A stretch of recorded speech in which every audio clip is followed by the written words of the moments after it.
Hello, friends. Welcome.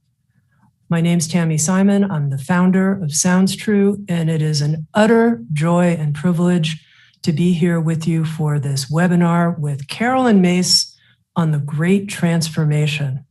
For those of you who need more of an introduction to Caroline Myss, briefly, she is a world-renowned best-selling author and medical intuitive. She's someone that I consider a friend, both to me and to Sounds True, and she's someone that I look to for sage wisdom, sage advice. And when the pandemic hit a little over a year ago, our team at Sounds True started having conversations. Who could help us understand this time that we're in? How could we deepen our appreciation of what's happening right now and how we are being changed and transformed at this time? Are we actually becoming a new kind of global species? Is that just a myth? What's going on? And members of our team said, you know whose work is really helping me the most? Caroline Myss. I'm watching the videos that she's posting, and she has a lot of insight. We need to make a series with her. Let's focus on this particular time, this turning point.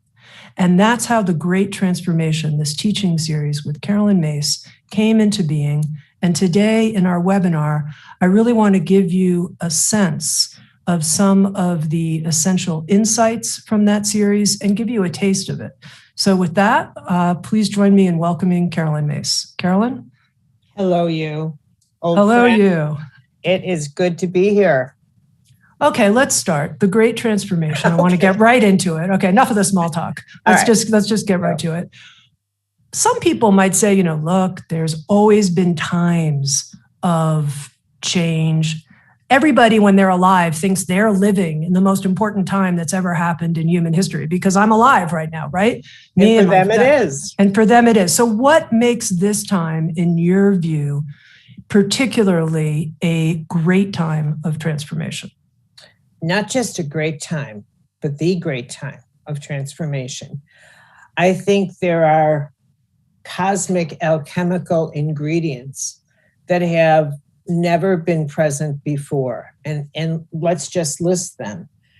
For one thing, we've never been as globalized as we are. We've never been as actively in communication with each other, both through transportation, let's just start at the ground level, and through internet, and through business, and through economy. So just the basics there. And so we've never been as interconnected intellectually, philosophically. We've never shared ideas as much. We've never had global visions shared by so many people about we could do this, let's build here, let's do here. So we've already begun the melting down of borders through economics.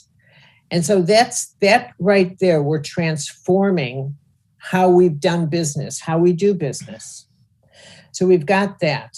So let's put that aside because that's like the obvious economic stuff. Now let's go to the energetic stuff. Now, excuse me, when we entered the nuclear age, and now we're going to go to a higher platform of seeing things. So there's the physical way. And then we have to enter into our more imaginative way of thinking that causes a person where I'll ask the audience to become reflective. And that's that when we entered the nuclear age, just at the basic level, if I was teaching history, I would say that changed everything about how this world operates. From that point on, when, as Prometheus, we stole the nuclear fire, the history of our world could be rewritten by who has the fire. Does Russia have the fire? Then the Soviet Union? Does India have the fire? Pakistan, North Korea? Everything is about who has the fire and who's going to use the fire.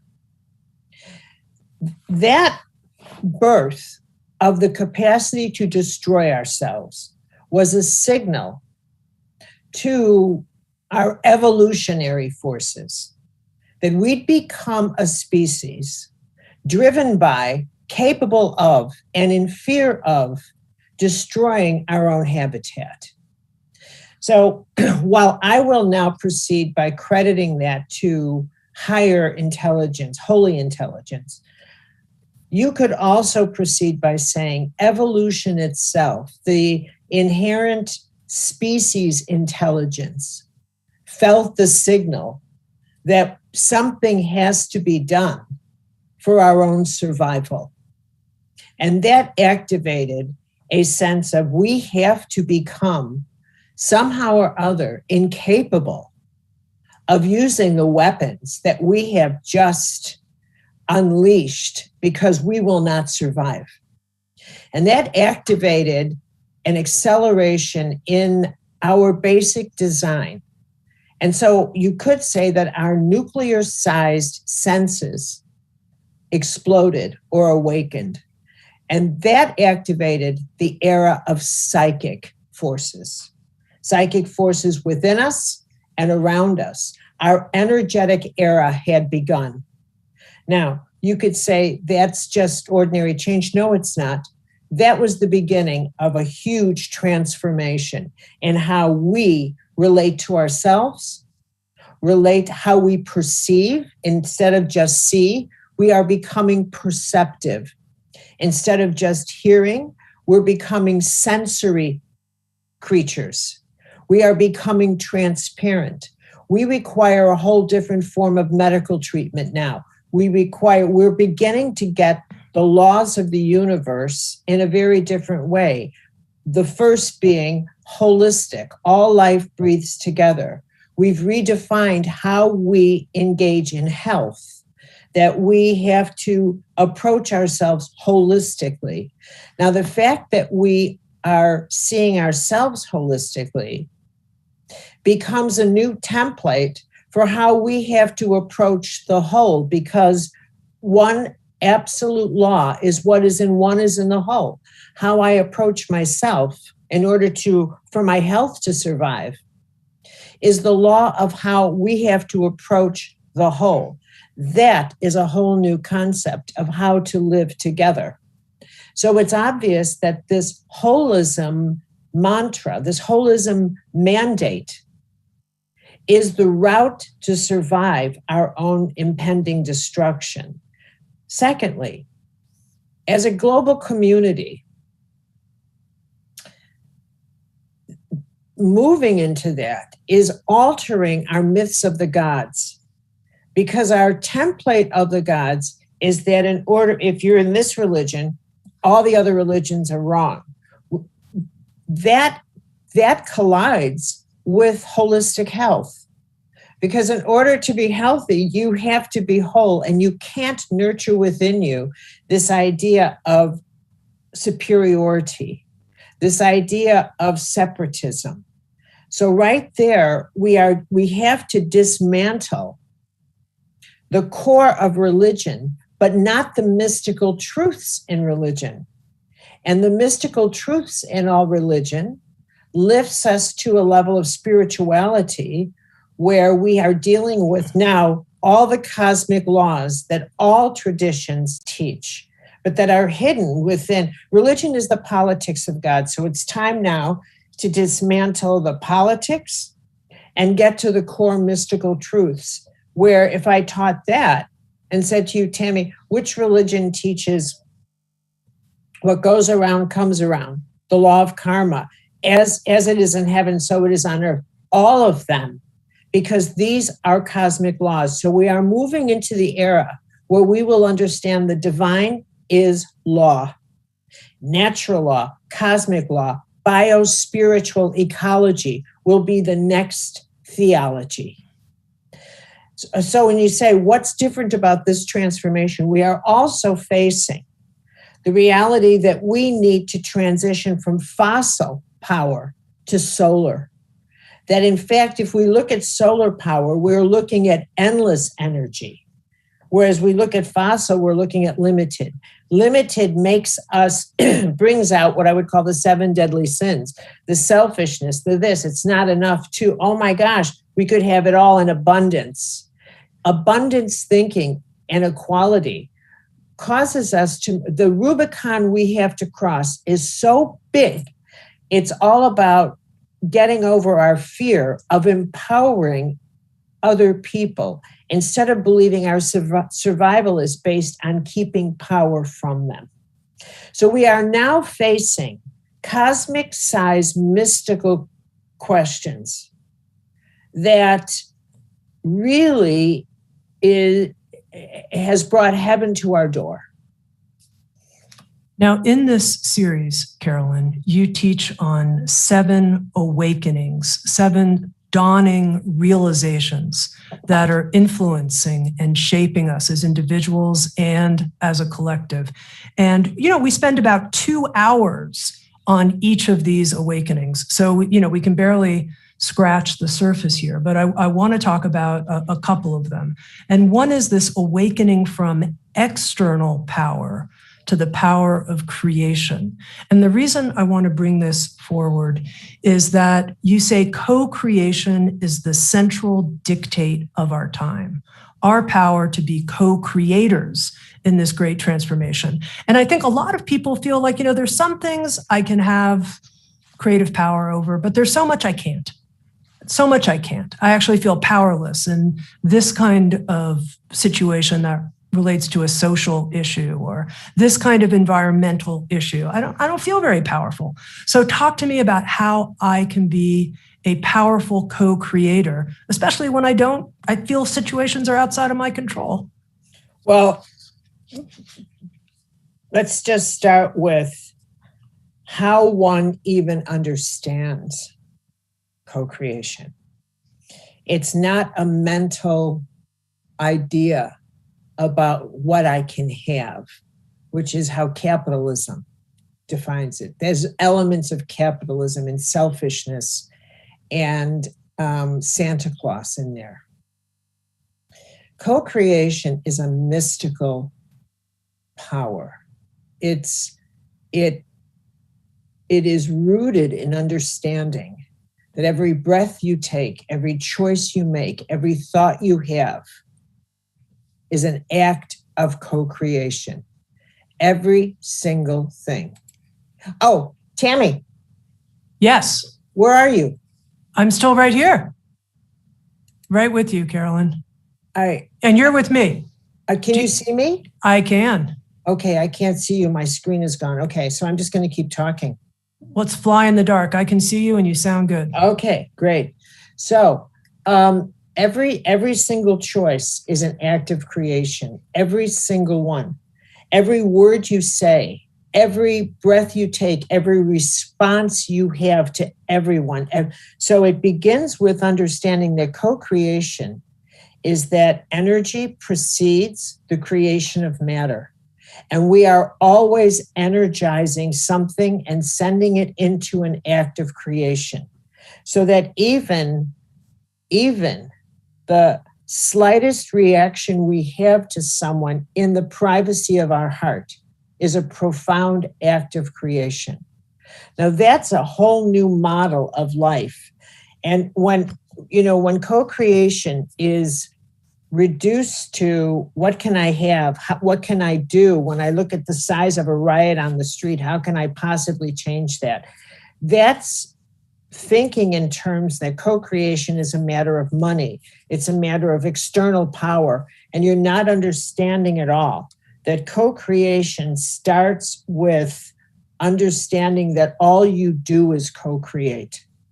Every thought you have to start with, how is it that I see my world? How do I talk to myself? What words do I use? And what's the power in my vocabulary? And I honestly have seen, in my experience as a medical intuitive, what I realized is how often someone could not get off the hamster's wheel of pain and suffering because they did not understand the power of the vocabulary they were using. They consciously did not, and they refused to let go of the negative vocabulary because they feared the power of the positive vocabulary. And that goes to show, that proved to me again and again that in our inherent knowledge that we're born with, we know the power of every word we choose to say and every word we choose to use to frame the experiences we are having or the experiences we want to have. So that co-creation actually begins by the deep process of self-knowledge and self-awareness and looking at how shall I look at this situation? What words do I choose to see this? I can transform the world I'm in by what words the lens through which I see this. I don't require outside money. I don't require any of this. If I say to myself, what can I do? I need to transform that question to, but how shall I see this? But how shall I think about this? What words do I need to release that are draining me and hemorrhaging of my capacity to see this in a different way? Let's get specific, Caroline, because you said as a medical intuitive, you saw examples of this. Give me an example of someone who was using a certain vocabulary with themselves that was keeping the person stuck and not healing. Well, the classic would be woundology. When someone insists on staying within the power of the wound language and using the word but you don't understand, but you just don't have all the facts, but it would be so difficult. The but language, the always finding excuses for not proceeding with an empowering vocabulary, such as, yes, I'll do that. I will. And the two words that are really, there's a vocabulary that completely drains a person without a doubt. But, try, deserve, blame, entitled. Those words, that but, try, deserve, blame, and entitled. Those 5 words will drain you of all your power. And that's how much power you have. When we talk about transforming a situation, you can transform so much in your life by deciding, I'm not going to include those words in how I talk to myself. If someone said to you, I'll tell you what, why don't you use this discipline to heal? Get up in the morning and the first thing, honestly, make your bed. Just make your bed. Create a healing environment around you. Walk, do something to move your body, to do something positive. If you respond with but, you're already sabotaging. It's a strong saboteur. And you promise yourself, I'm not going to say that anymore. I'm not going to fight a positive suggestion. I'm going to say, okay, all right, I'll do it. I may not want to do it, but I will. I will cross that Rubicon and engage in thoughts and in words that have the capacity to transform me. And if I can transform a part of me that is sabotaging my power, then that transformation engages different currents of health. Caroline, when we created this series, The Great Transformation, together, I had the great opportunity to ask you questions at the end of each of these awakenings that you taught on. And then I had a chance to ask you some questions. And one of the things that I really kept wanting to put under a magnifying glass is your work as a medical intuitive and what the patterns are that you see and how some of your insights came from seeing those patterns. And at one point you were talking about psychic weights that people carry with them throughout their life, grievances about the past. And you said it's not so much what happens to people, but it's how they view what happens to them that really matters. And that was a moment for me. That was like all these bells started ringing when you said that to me. That it's not so much what happens, it's how you view what happens. And I want to share this because afterwards I went and I thought about a very painful experience in my own very, very, very early life, first few months of my life, the way I'd been telling that story over and over, the way I'd been viewing it. And I'd created a whole world around it. And I came up after being inspired by this great transformation series of It Naturally Happened, of re-envisioning it as an actual launching pad for my life, that this event was actually, and that anyway, so I think this is such an important point, and I want to understand how, as a medical intuitive, you came to this realization that it's how we see the event that is really the important thing. Well, excuse me, I eventually, and it was a long track, Tami, I refused to take that position, when people would say, why is God doing this to me? Why is God doing this to me?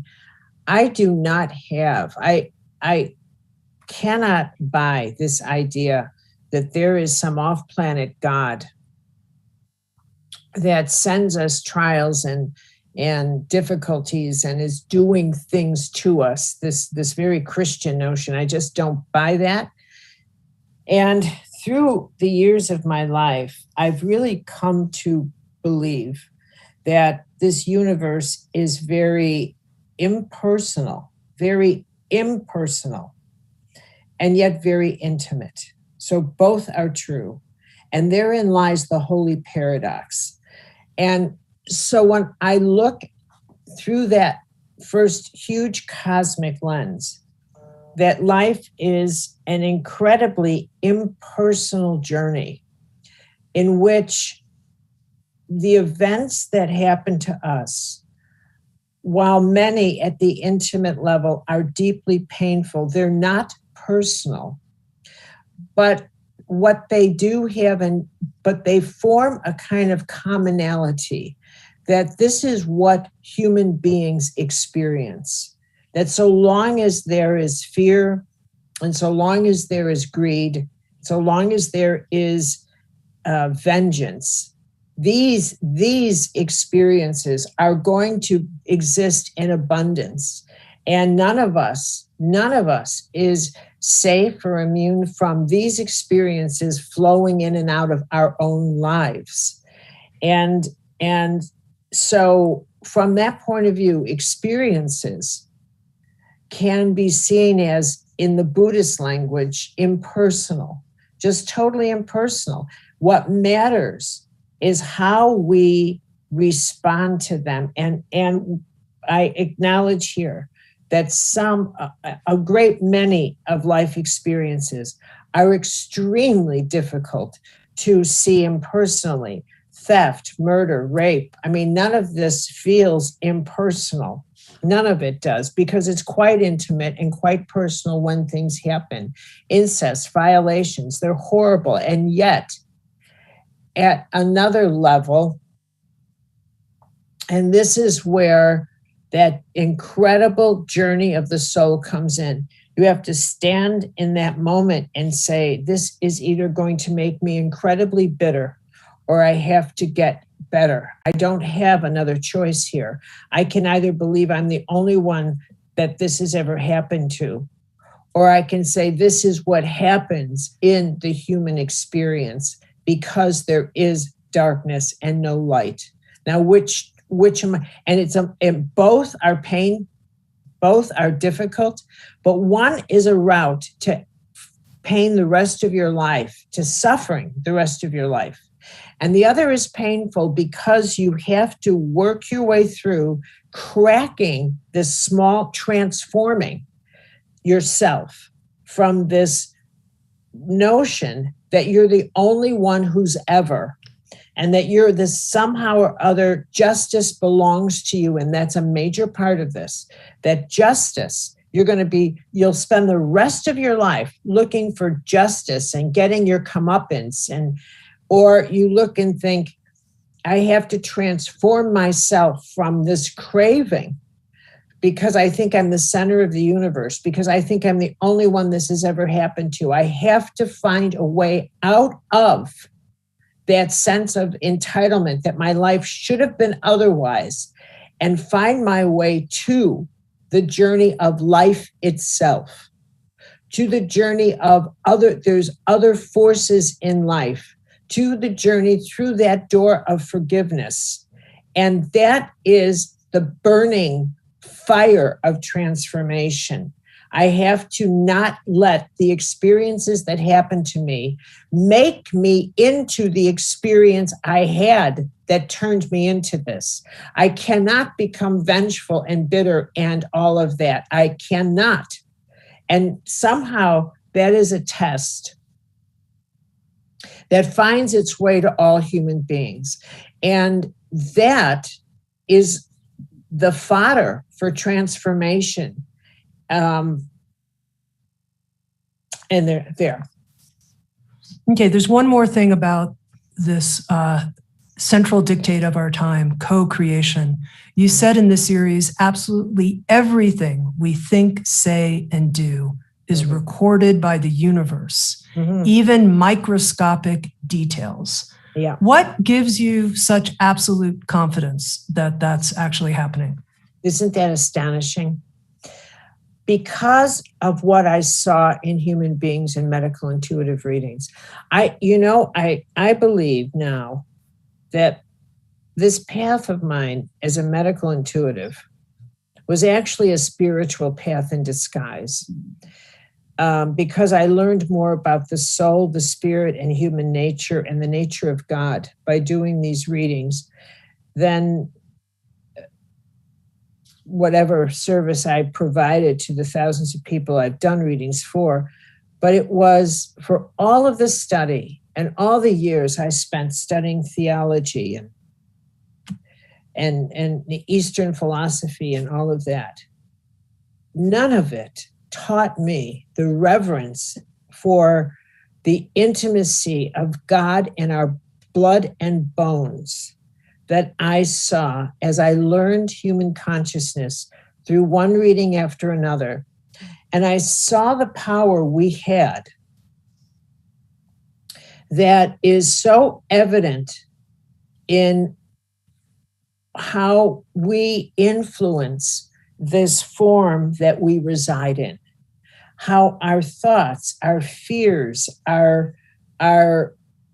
the power of love, the power of generosity, the power of faith influences not just the form we reside in, but the greater form we inhabit, and how every single tiny thought, every single tiny reaction has an impact. And so you brought up psychic weight, and that when I would do readings, I would have this sense of someone being anchored in something they couldn't let go of, in a thought form that possessed them, like I was entitled to this, or a thought form that I need to be better than this one, or a power play, or all the things people get anchored in, a resentment of another person, or a thought form like procrastination, and that leads to self-hate, that leads to self-resentment. And if you resent yourself, you will project that resentment onto others. You will resent others because self-resentment builds in you and you have to vomit it out. And the way you vomit it out is to target another person.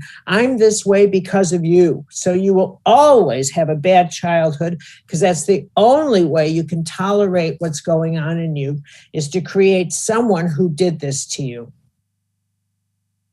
And how every one of those thoughts was this anchor, and it created a consequence, and it was a psychic weight, WEIGHT. And that the more weight you had, the more psychic weight you amassed in your field, the more you had to wait, WAIT, for things to happen, the denser you were. And eventually I realized that's how we kind of negotiate our experience of time and space.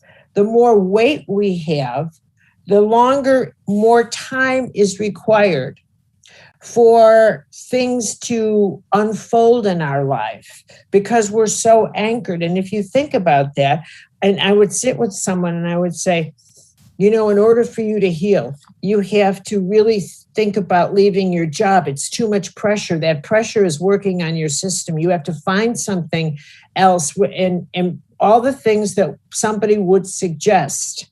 You have to deal with your stresses. And I would look at them and watch them immediately go to their anchors and say, yeah, but that would mean I would have to change this and this and this and this. So they run it through their anchor system, and then they report back in. And what they're actually talking to me about is, I don't want my life to change that fast. So it's a time problem they have. I don't want change to move that fast in my life. That's much too fast. Whereas somebody else would say, oh, all right, I'll change that. I'll change this habit, that habit. Okay, all right, fine, no problem. And what that person will immediately experience is that's the person that says, I feel so much lighter. And things start moving for that person because the laws of cause and effect and action and reaction are moving with more rapidity or more speed, because that person now has all that energy back in present time. So a thought can go into form much faster. An insight is recognized much faster, and that person can respond to that insight and make a choice much faster. And now they've recalibrated their actual experience of time and space. They don't require as much time. Synchronicity engages, coincidence happens. The laws begin to snap, crackle, and pop because they're not anchored in this density. And that density anchors in your cell tissue, and it makes you need more time for medicine to work. So instead of being able to heal with more light, at the speed of light, in vertical time, you require the hours and the days and the months that are labeled on bottled medicine because you're so anchored in you're so densified. Why do you think, Caroline, it's scary for so many of us to let go of our weight, WEIGHT, and to let go of waiting and to come fully into present time? You say that mystics live in present time. Why is that? People say they want it. They sure like talking about it, but it seems like many people are actually afraid to actually do it. I think that's a multi-layered answer. I think that it's an interesting thing. I think people are terrified of the speed of truth and a relationship with truth and becoming clear.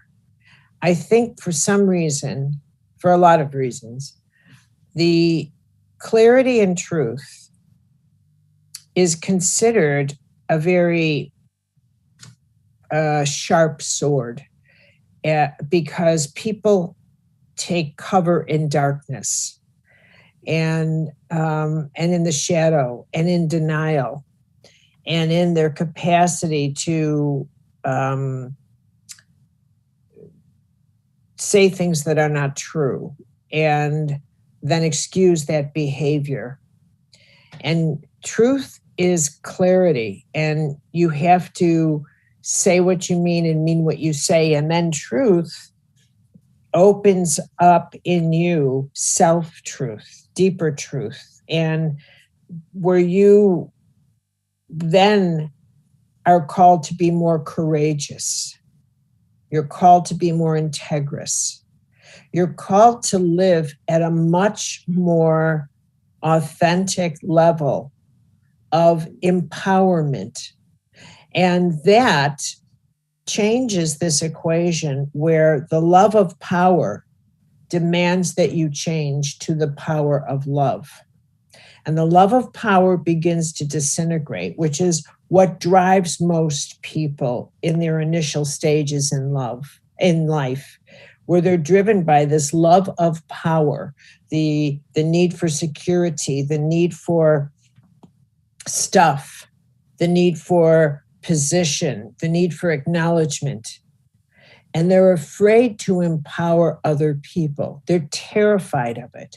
They're afraid to acknowledge that they sense the vulnerabilities in other people, because then they have to make decisions based on that equation. The power of love.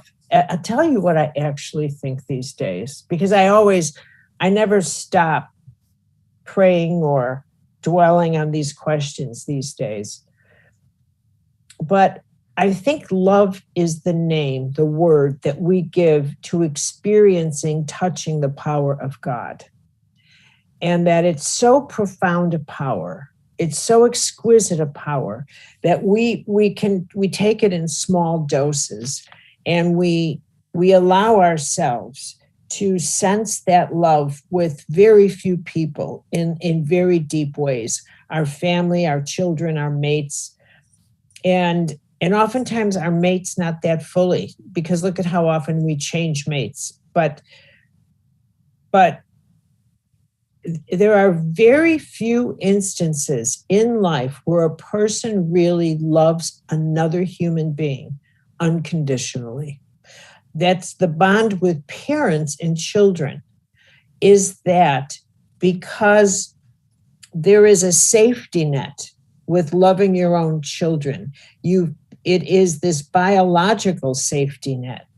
But sharing, knowing how love can empower another person or disempower them makes it the greatest power you have. And you know it, which is why human beings spend so much time regulating how this power flows from them and creating these narratives that you can't direct this power toward people who don't look like you. You can't direct this power toward people who don't believe things that you do. You've got to be very careful with this power. You've got to be very, very careful. And we have to go to therapy to learn how to regulate this power and to recover from when that power was denied to us. Now, we don't require therapy to launch hate at anybody. We do that without discrimination. Boom, anger, boom, no problem. We don't have any therapy to let that go without discrimination. But when it comes to love, we have to regulate it so tightly, because we know that the power of love is somehow so transformational, again, that word, that if we really let it flow through us without this requisite, you don't meet my requisites. If we get that it's not about personal, it's an impersonal force that has intimate consequences. It's totally impersonal. Compassion, kindness, where you say to yourself, I am not going to have these restrictions. It doesn't do me any harm to look at humanity and just say, bless them. May God just flow kindness and mercy. Have mercy on these people that are trying so hard to make their way in the world. Have mercy on them. Just let this love flow from you. It is impersonal. And get over the fear of empowering other people as if it's going to cost you something in your life. A rising tide lifts all ships. All life breathes together. When will we get that message? So, interestingly, Caroline, as we were recording these 7 different awakenings that mix in our personal process with the collective process, I said to you, can we have one session that's just dedicated to a practice of some kind, where we just do a practice together. And you're like, sure, we can do that. And then you came up with a practice, and as you introduced it, you said, we're not going to meditate, wink, wink, Tami, who records all these meditation practices. We're not going to meditate, but we're going to activate. And I really liked that. And you called this the practice of empowering others.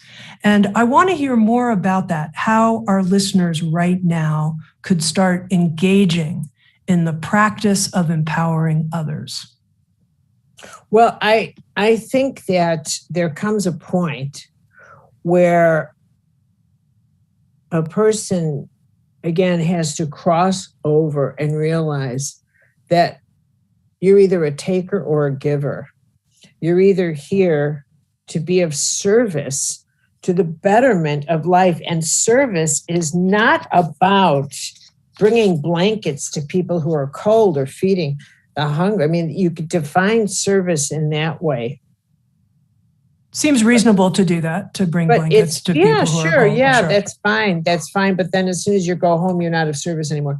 And then there's occupations that are long-serving, rich, deep occupations. I consider among them nurses and teachers and doctors and healers and social workers, of course, the typical, and dare I add, good policemen. But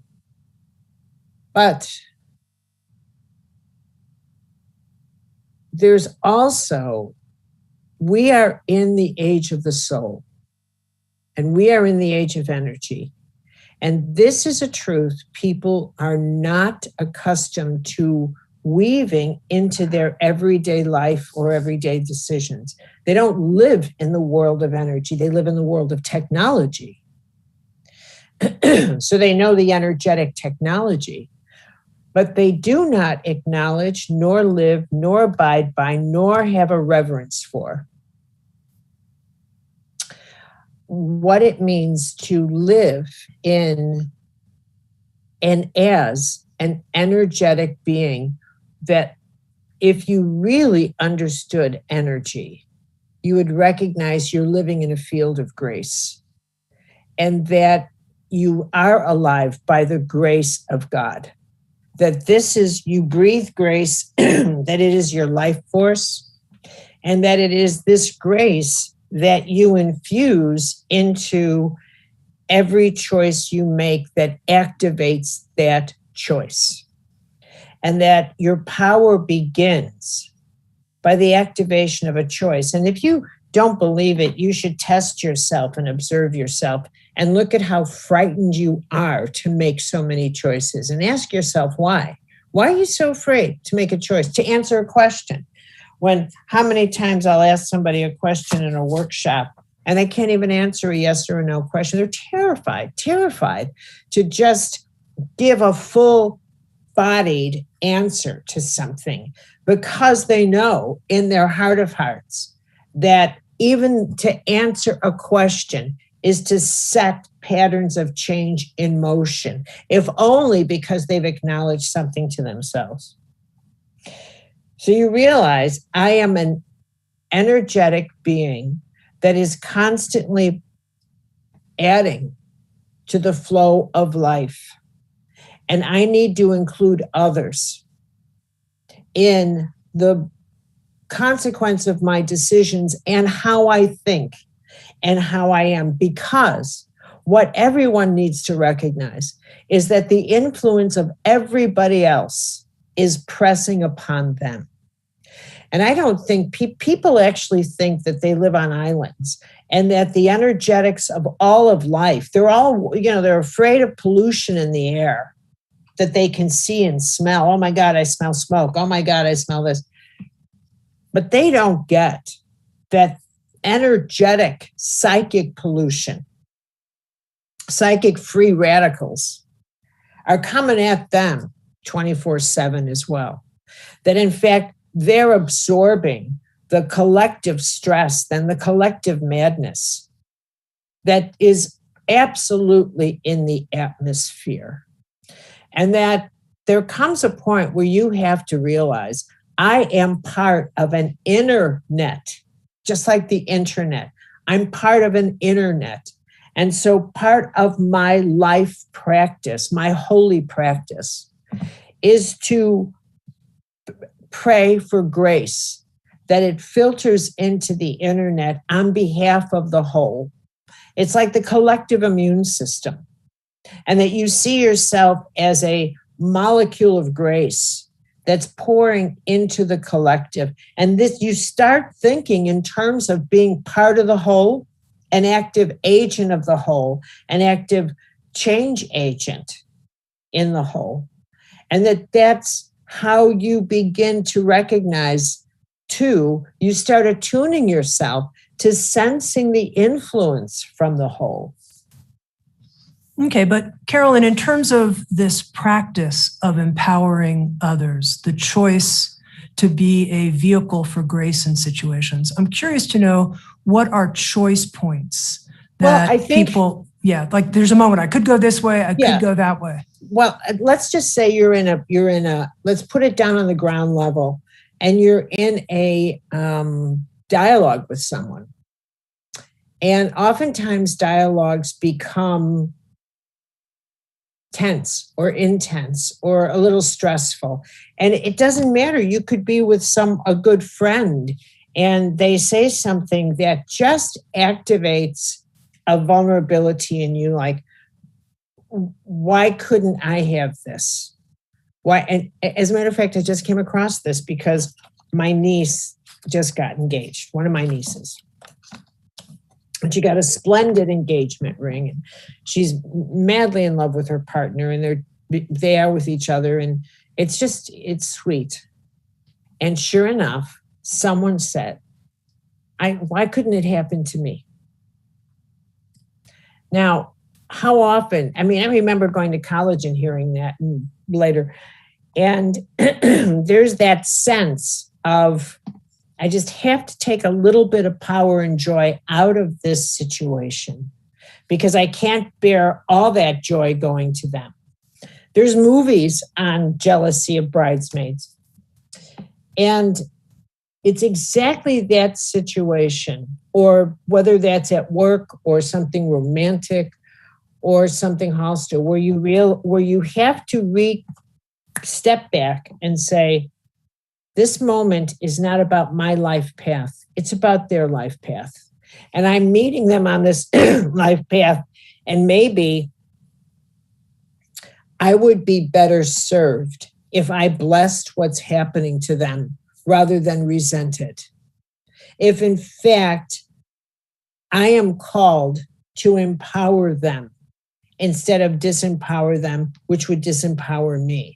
Maybe that's a better use of my power, because the resentment creates, the resentment creates an anchor, a psychic anchor, and that will cause me to hemorrhage, and somehow in their field, they'll feel it, because we are transparent to each other now. We sense it. There'll be a pinch, like a little bit of too much salt in a recipe, and you'll wonder, where did it come from? And you'll realize it was that person. And it's exactly those types of situations when you see somebody, or when even like in the empowerment of listening to someone's idea, and you realize they're trying to birth an idea, and you sense in your intuitive system how it could be better. And watch yourself. Watch whether or not you've got what it takes to say, I'll tell you how you could help this out.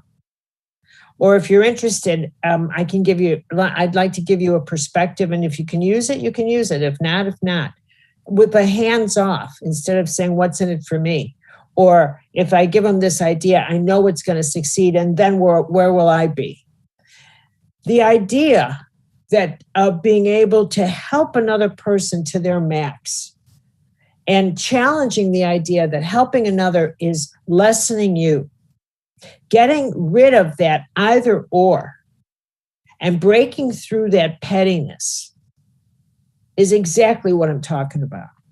Why do you think, Carolyn, so many times people hold back? They withhold. They're not going to give that, like, I have a contact that would be really helpful, but I don't want you to benefit from my contact. Nope, sorry. Because I don't have to think. People equate empowerment with money and with security and with fame and success and all of that. And they think there's a limited amount of that. Look at the world is built. The world is built on that limited belief. And here's the thing, Tami. I mean, if we create our own reality, dismantling that grand, huge human illusion that there's not enough to go around and replacing it with the higher truth that what I do for one, I do for all. Replacing it with a higher truth of how we interact with each other, that we together could co-create a whole different planetary relationship with abundance. We would create from that reality. But we're so terrified of empowering people who don't look like us, who aren't like us. They'll take more than us. Oh my God. I mean, and we are primates this way. We're just primates. We're terrified of empowering members of our own family and friends as well, not just people who seem different than us. So is it any wonder we continue to have wars and destruction? We can't even empower people we love. We can't even do that. Now, just to make this really explicit, why is this practice of empowering others, in your view, such a critical, I might call it linchpin, such a critical practice for the great transformation that we're in right now? Why is this so key? Yeah. Because it is so difficult for each person to actually do that. Because of what it requires a person go through within themselves, to look at why they fear empowering others and how much in themselves they have to agree to dismantle and change. And it takes them from the love of power into the power of love. It initiates that journey. Because once you take a look at I have this fear of empowering others, and furthermore, my decisions are based on that calculation. I don't make my decisions based on wisdom. I don't make my decisions based on what will serve the whole. I make my decisions on what will keep power from another person.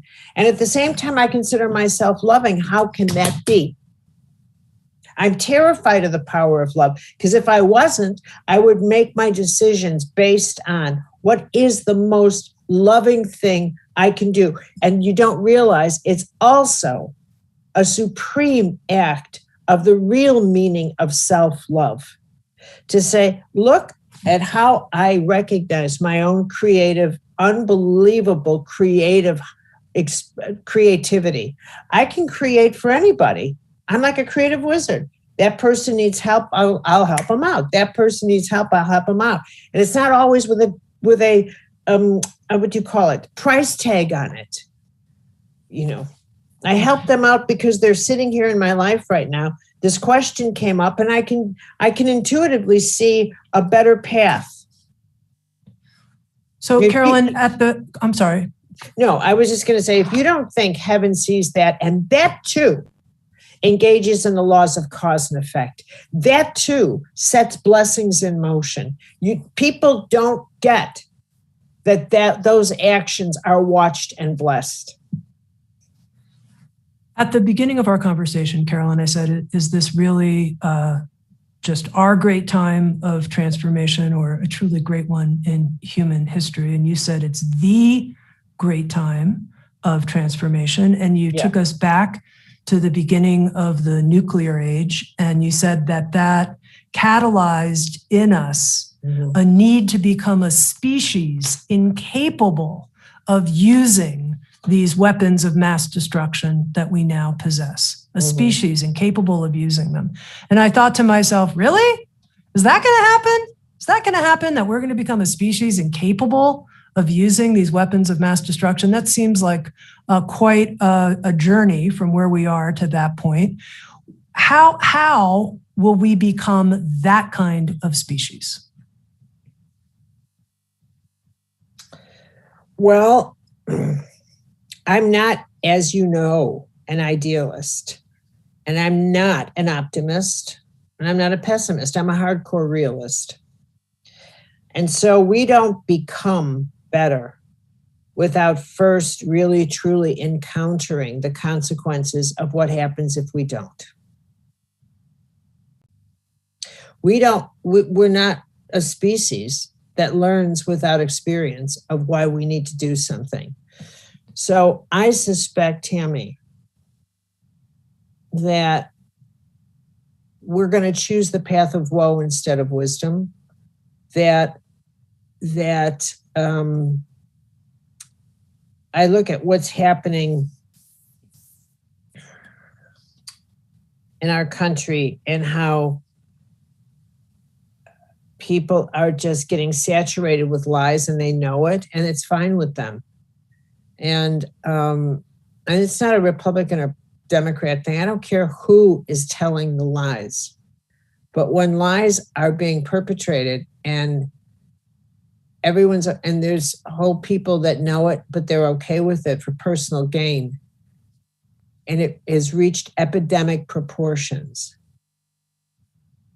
And there's such a blatant lack of ethics and morals and standards.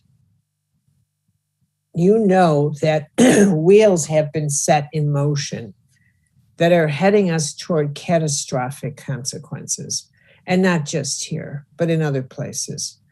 And so I don't think we're going to get to a loftier goal without losing a lot of what we're used to.